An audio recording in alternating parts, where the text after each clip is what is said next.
All right, what we're going to work on this morning is to kind of take a look at how to connect Streamlabs OBS into Facebook. All right, and when you come over here into Streamlabs, remember that the top button here will just take you to this interface that you're used to. The next two really don't matter. These are just things that I'm testing out. All the way down here in the bottom left is the settings icon. We're going to go ahead and click that.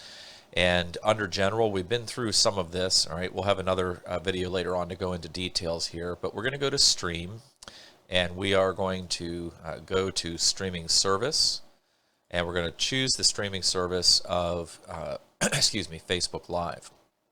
Once we do that, then we are almost ready to go, but we have a couple of options. You can choose to use a new stream key from Facebook each and every time, but in the end, that seems to be a little bit inefficient. So we'll show you in a moment in Facebook how you can use a persistent stream key, and that's what I think would be the best option here in OBS. Go to facebook.com/live, create, and once that page comes up, it's going to give you an interface where you can create your live stream, and this is where we're going to get this streaming key, right? That is shown right here. I will click Create Live Stream. Once I do that, Facebook will take me to the next page, and on this page, I'm going to have the option to pick up the stream key and to kind of make the choice about making things go live. Now, this interface that we're seeing right here is brand new as of the 25th of March. The old interface was a little bit different. I actually like this one better. You can switch to the previous version if you want to go back, if you're already used to that. Here we're going to have a couple of options. We're going to use stream keys, and we're going to immediately see that use persistent key is checked. All right. Over here under the API, Facebook will give you a server URL. That will not be needed in Streamlabs OBS. Streamlabs OBS already knows about that URL, and that is updated regularly if there are any changes. We will, however, have to get our Facebook streaming key, and again, this is a persistent key. You want to check that, and I'm going to copy that, come back over here to stream key, and then I'm going to go ahead and paste that in. I can also come down and I can show to end live stream if the streaming stops. And what that means is if your Streamlabs OBS or your OBS Studio shuts down unexpectedly, this live stream will end. I recommend that you uncheck that if you have a lot of issues with this crashing. Otherwise, that's just fine. You can also have an embed code. And what's nice about this is you can take this embed code and put it right on your website. Later on, when we're talking about how to use Joomla or WordPress, I'll be coming back to this embedding, and we'll show how that works. Unpublish after live video ends. All right, this just simply means that it becomes a non-public, and you may want to do that if your group is closed. Go live for longer than 8 hours. I don't use this option. I'm not sure what church would. But what this will do is allow your stream to remain live for very long events. However, you just simply won't be able to have that stream recorded, so you'd have to use some other way to do that. Under viewing, you allow viewers to rewind, all right? And again, this has a lot to do with recordings that are less than 8 hours, but make sure that you check that so that your viewers can wind backwards a little bit. That way they can be like the church at Berea and fact check you. All right. Disable live commentary. If you do not want folks to be putting commentary in, then you can check this yet. All right. So you can also see event logs over here. You can put on the live stream what you want to call it. So we're just going to call this test Thursday for video. All right. And then say something. And in this will be like a normal Facebook post. This is a simple test of live streaming on Facebook. All right. And apparently I don't have the ability to hit space there. Once you do that, all right, back over here in OBS, this is a setting that we really only need to do once. I'm going to click on Done. And then what I'm going to do is I'm just going to throw up the streaming soon video.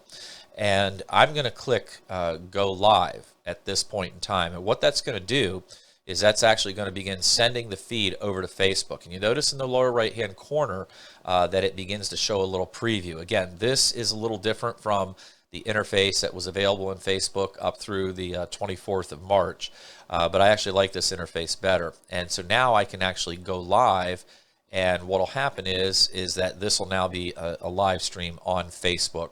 And it'll be live for as long as I leave OBS up and running. And I could cycle through my pre-service loop, announcements, worship team remote if that was live. I could actually bring this screen up, all right? So you have a lot of different options, again, when you're doing this. The reason I like using OBS is because I can change the scenes midstream, and it works out very well. And over on the live side, you'll see that that is happening.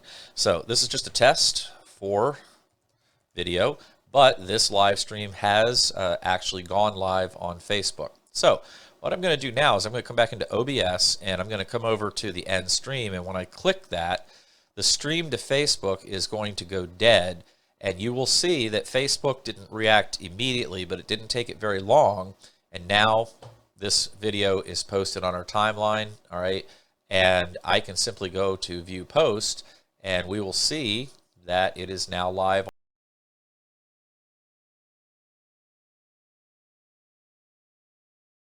And pause that so I don't have to worry about talking over it. You could hear me in the background a little bit there. I will remove this from the Facebook page, but one other thing I did want to mention in regard to the Go Live feature is that you do need to make sure that you have this posted to the page that you want it to be located on. So I'm going to go live, create again. Once we get back to the live create page, I'm going to go ahead and create live stream, be another one. We'll use the persistent stream key for right now, just so I don't have to do that over again. And once that stream key, or once the interface draws and comes up, we will again have this ability to create the live stream. And over here under share to your timeline, you can click down on this and you can do this to a page that you manage. Once you choose the page, then the live stream will go there. So I could go to charity, I could go to one of the other pages that I might have to manage, and that's the live stream. So it is always a good idea to make sure that you have the correct page in there. Again, make sure that you put in a title. It's optional, but I think it's good to get your folks understanding what's happening. So I hope that helps you connect Streamlabs OBS. Just a real quick, again, up here in settings, go down to the gear icon, click settings, go over to stream, service, pick Facebook Live, and make sure it's under streaming services. Put in your stream key that you have over here in Facebook, and then you are done here and you can go live.